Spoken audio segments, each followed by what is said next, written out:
colorism is something that's a kind of a form of discrimination, not just from in the Black community, but it's something that's been visited on us from white people, but we've embraced it.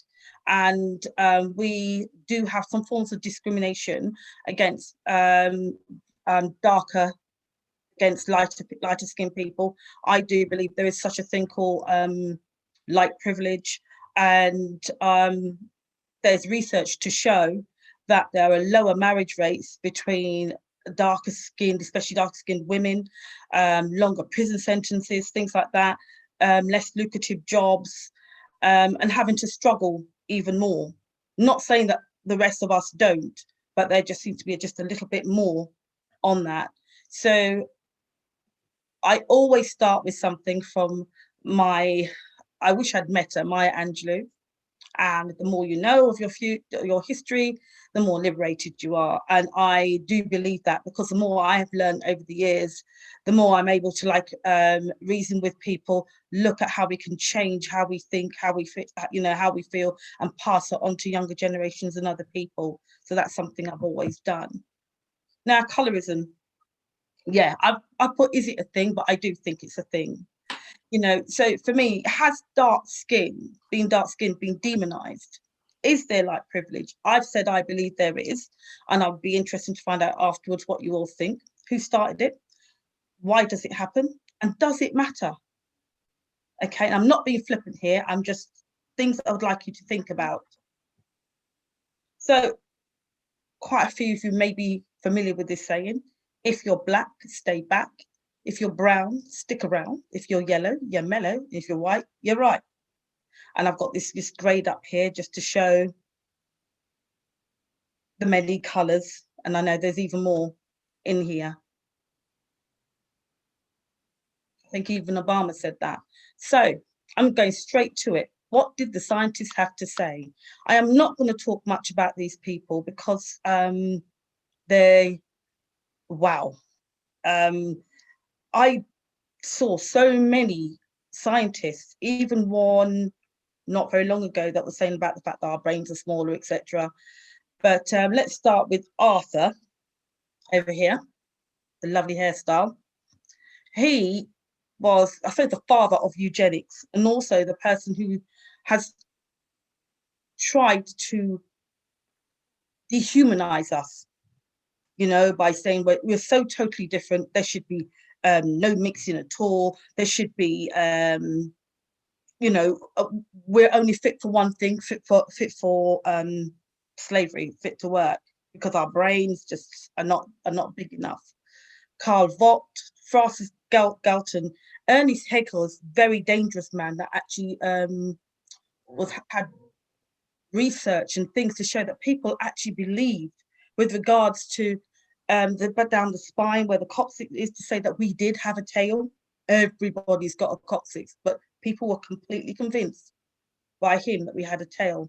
Samuel Cartwright did it for his own reason, Dr. Samuel Cartwright, as he likes to call himself, but he did it because he wanted to prolong slavery. He was in the Deep South, and what he said, just like that report the other day about there being no systemic racism or institutionalized racism, people actually believed him. Were quoting from his report about the fact that we should remain slaves.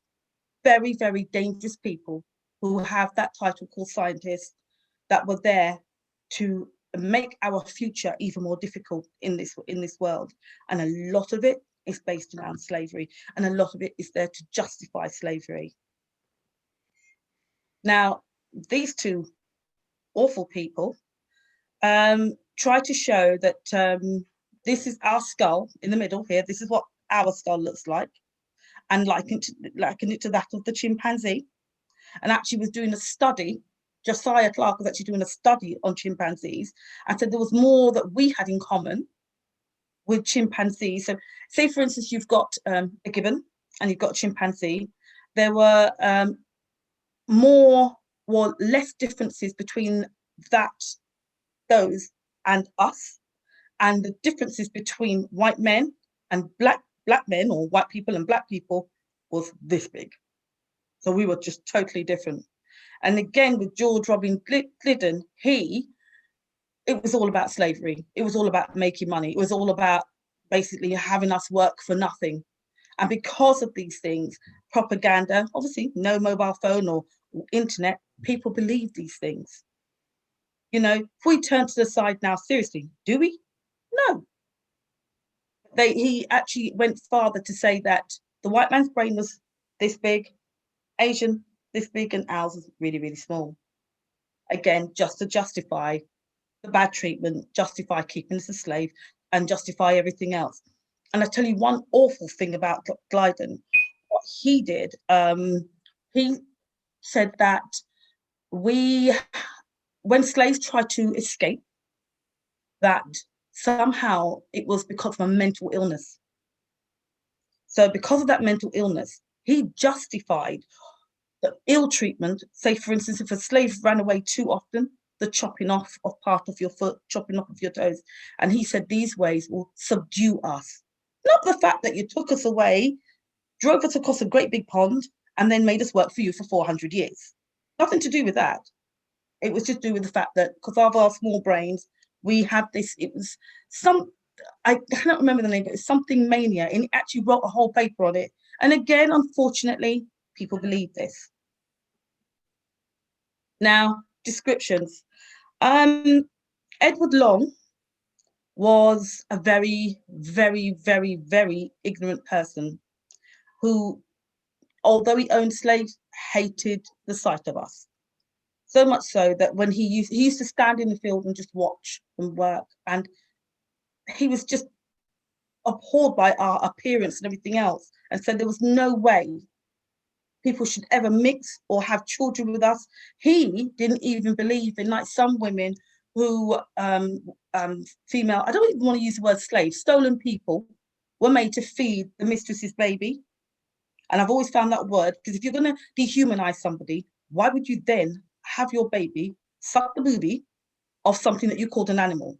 Because we drink cow's milk, or some of us do, and no one's going to go directly stick him out on a cow's teat. So you're being seen as an animal. He used to do papers and everything and write to people. He was not a scientist. He was a dangerous man in his thoughts. He was a dangerous man in how he treated the people that were on his plantation. And I put Ham there, the biblical Ham. He was described as having woolen hair and his skin was burnt. Yet still, if you ever do see a picture, what do you see? Is he dark? Is he light? Or is he white? Queen Philippa, when the priest or vicar who went, he was the king's consort, just went to have a look at her, just to see if she was worth marrying. She was marrying Edward III, and he checked everything, and it was almost like he was checking a horse. He was saying about her hair being a slightly uncomely, and her lips being slightly full, and her nose being broad, and her skin was brown all over. So, you know, he must have had a very, very good look. Yet still, if you were to look up pictures of Queen Philippa, none of them have painted her black. And the biggest one I say is always Jesus, because at the end of the day, where he was born, there was no way he could be the way they depicted him. Let's just go there. And I find another guy that I was talking about was Herbert Hope, and he said that the way you could tell a person's intelligence was by the broadness of their nose.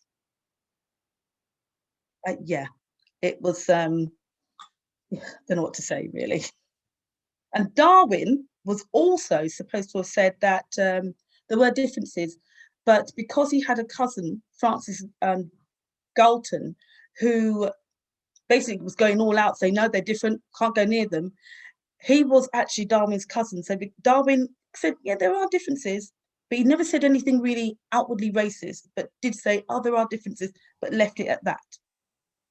He even wrote a letter to try and distance himself from his half cousin, who he also called his half cousin. You must know, I've never called anybody my half cousin in my life, but for him to say that, you must know that he did not want to know this man. Conditioning, the brainwashing, the seasoning, whatever we want to call this, it did come from slavery just around that time.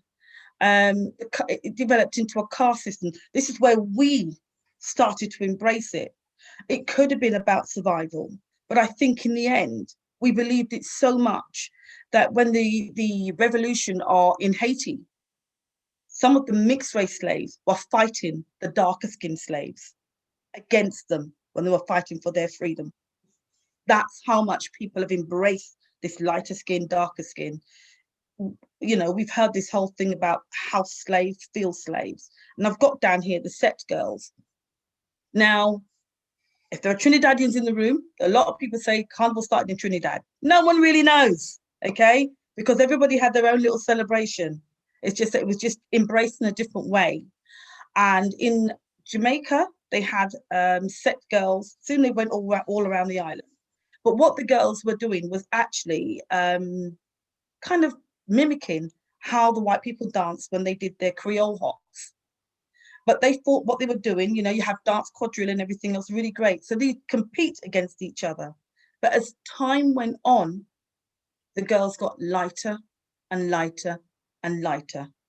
Some of it was through rape, but then they got privileges. They had nice clothes. They got to ride in carriages and everything else. And the darker girls, who were just as good dancers as them, were just left to be in the field.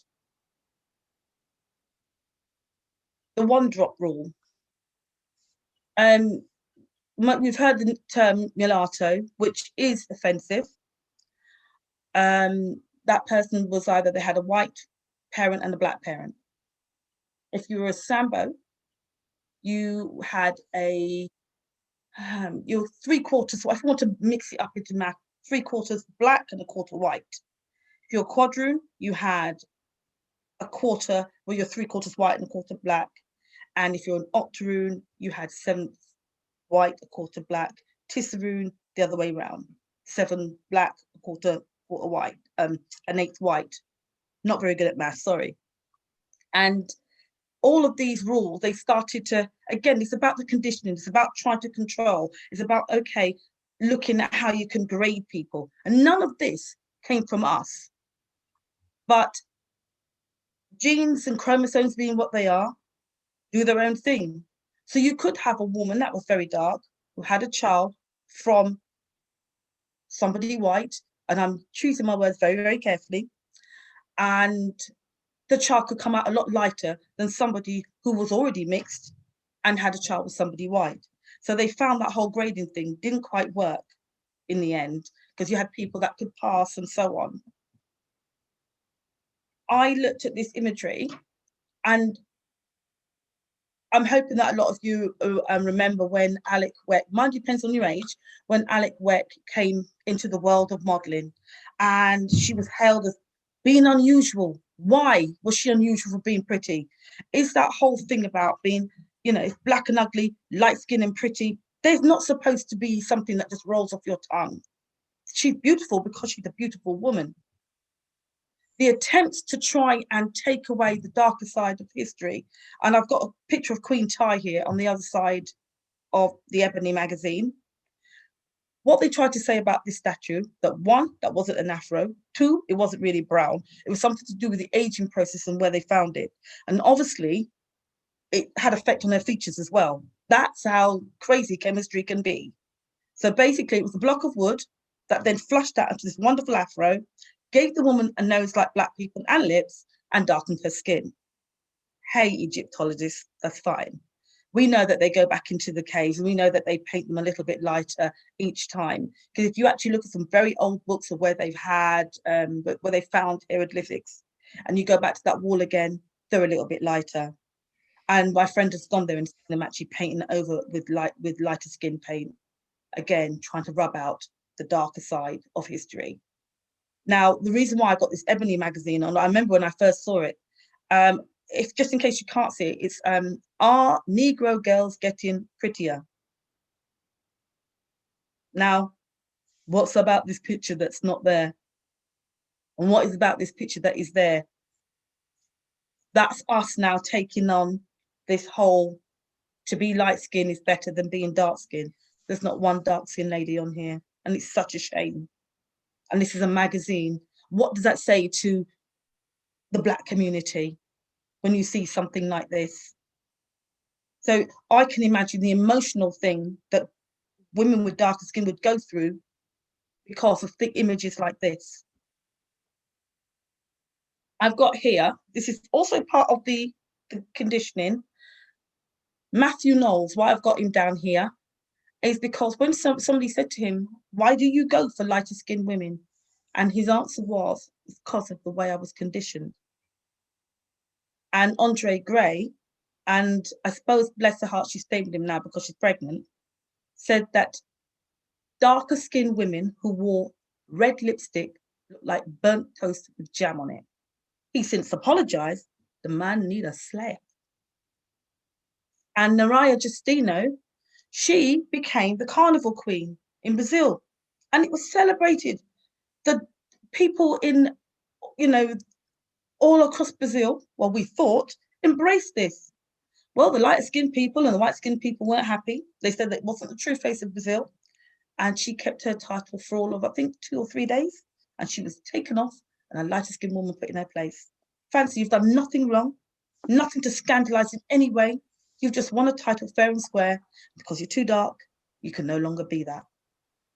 These questions and what people are doing to us, black people, that was the lighter skinned people, but it's disgusting. So, is our attitude regarding colorism something that we can change? And these are things I'm just putting out there. Is having dark skin an issue just for white women? Because we've also heard about the whole thing to do with beauty and the fact that us black women is right at the bottom. Okay. Is it about curing self-hate? Is it self-hate? Is it a psychological matter? Or is it just a simple case of preference? So more education, more knowledge, more power. That's what I say to you people, power to the people. Read, listen, share, and question. I've not put question there. And thank you for listening.